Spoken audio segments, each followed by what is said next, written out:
Welcome back to Thirsty Thursday.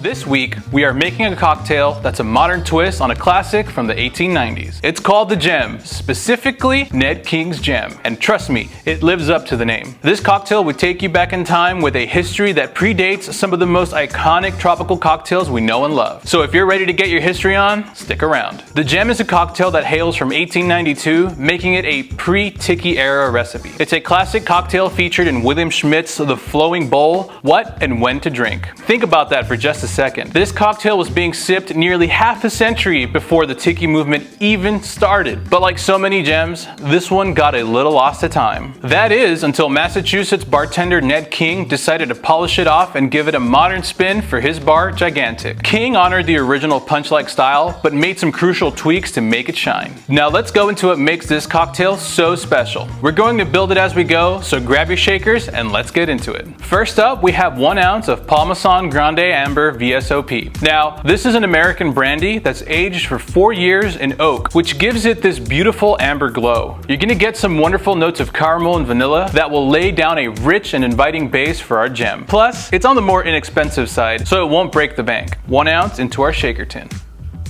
Next, we're matching that with 1 ounce of a quality aged Jamaican rum. Ned King uses Appleton Estate signature, and we think that's a great choice. This is where we'll get those sweet, overripe banana notes that scream tropical. 1 ounce directly to our shaker. Now for some citrusy brightness. We need 3/4 of an ounce of fresh lime juice. And you know the drill, fresh is always best. This is going to cut through the richness of the spirits and keep things balanced. 3/4 of an ounce directly to our shaker. And here's where the gem really starts to take shape. 1/2 ounce of pineapple gum syrup. This isn't just for sweetness. The gum arabic in the syrup gives the cocktail a rich mouthfeel. It's a classic ingredient for a reason, and it brings a vibrant fruity tartness to the mix. 1/2 ounce.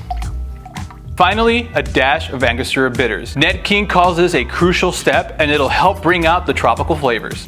Now we're gonna fill our shaker up with ice. Lock it in and give it a good hard shake for about 8 to 10 seconds. See that beautiful chill? That's exactly what we're looking for. And now we're going to double strain it into a beautiful Nick and Nora glass. Double straining it is going to help catch a lot of those shards of ice and any pulp that gets left behind from the lime juice. And for the grand finale, a little garnish. We're going to freshly grate some cinnamon over the top. The aroma is just incredible. Now just look at how beautiful this cocktail is. Now it's time for the best part. Okay, that is a gem. The brandy and the rum blend together very well. The vanilla notes of the brandy and the funky sweetness of the Jamaican rum are a perfect pair. The pineapple and the lime give it a bright tropical vibe that is very refreshing. That said, the lime juice comes through strong in this cocktail, just to be aware. It's complex and delicious, though I would be curious to play around with the levels of acid and sugar. So there you have it, the Ned King's Gem. What do you think? Are you going to give this historical treasure a try? Let us know in the comment section below. And don't forget to like, subscribe, and hit that notification bell so you don't miss out on the next Thirsty Thursday. Until next time, stay thirsty, my friends. Cheers.